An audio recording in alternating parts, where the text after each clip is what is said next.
feel the fire. We rise like tall buildings as the chemicals, they take us higher. The night's young and it's just begun as she puts her hand in mine. We wanna chase the night, wanna dance to the light, pull the stars from the sky, just two hearts running wild. Never sleep, never stop as we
Daulaba masa Musa Kangu Musa ne ibaga shay mango wulo flana Allah akbar ya bani kuresi mala rapero ga ya bani tonjo ngombe furula senela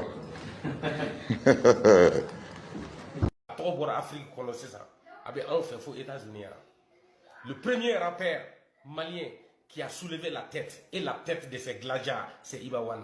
Amba fou ni kenen gonoya. Ibawan ire bora kana jokuna. Ambe minyi ni Mali staru la ode ni.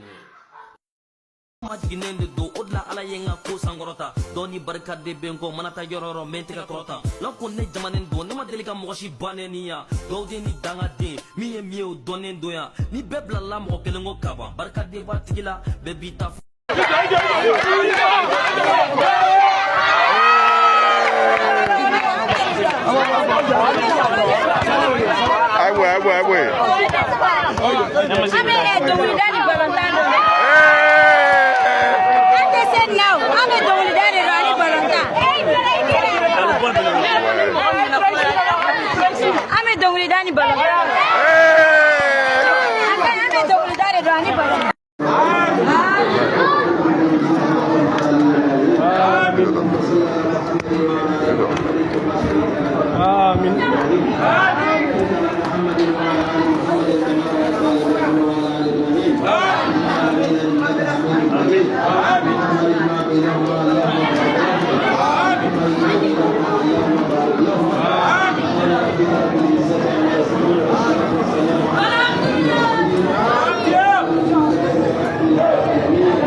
Iba.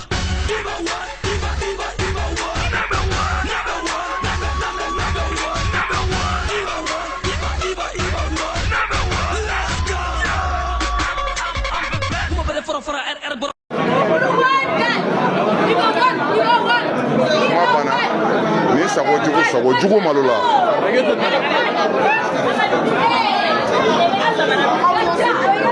Ana tá troba para começar.